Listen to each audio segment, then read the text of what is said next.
కానీ పబ్లిక్ కూడా ఆలోచిస్తారు కదా, 10 సంవత్సరాల కాలం పాటు కేసీఆర్ ఇబ్బంది పెట్టిన మాట వాస్తవమే కదా.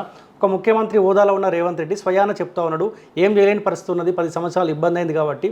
కానీ పబ్లిక్ కూడా కొంత ఆలోచిస్తారు కదా, వాస్తవమే కదా, కేసీఆర్ ఇబ్బంది పెట్టిండు కదా, కొంత టైం ఇద్దామని ఆలోచించే అవకాశం ఏమైనా కనిపిస్తూ ఉందా? ఇప్పుడు ఎన్ని రోజులు ఆగుతారు జనం, ఎన్ని రోజులు ఆగుతారు?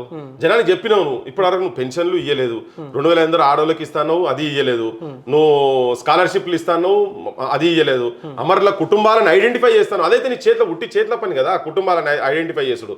నీ ఉట్టిగా నువ్వు నీ మంత్రి మండలి ఫారెన్ ట్రిప్లు పోయింది చాలు కదా, ఇంకా ఉన్నాయి ఇళ్ళని కూడా గులగొట్టమన్నాడు బా, నాకు అర్థమైతలేదు. హైడ్రా పేరు మీద ఎవరిని ఫామ్ హౌస్ గులగొట్టిండు తన, ఎవరిని ఫామ్ హౌస్ గులగొట్టిండు? అందరు ఎవరిని గులగొట్టాలి, అందరు ఎట్లున్నాయి అట్లే ఉన్నాయి. కేటీఆర్ ఎట్లే ఉన్నాయి, కేసీఆర్ అట్లే ఉన్నాయి, కవిత అట్లే ఉన్నాయి, హరీష్ రావు అట్లే ఉన్నాయి, కాంగ్రెస్ వాళ్ళు కూడా అట్లే ఉన్నాయి, జానారెడ్డి అట్లే ఉన్నాయి, పొంగులేటి శ్రీనివాసరెడ్డి అట్లే ఉన్నాయి, వివేకి అట్లే ఉన్నాయి, అందరి అట్లే ఉన్నాయి కదా. నువ్వు కొట్టిన ఎవరిని? పేదోళ్ళ గుడిసెలు కనీసం పూటకు లేక నీడకు లేక ఏదో చిన్న ఎక్కడో ఉంటే గవాలే కూడా కులగొట్టి ఓ పైశాచిక ఆనందం పొందుతున్నాడు. వాళ్ళ దగ్గర ఎన్ని పైసలు తీసుకున్నాడు తెలియదు కదా.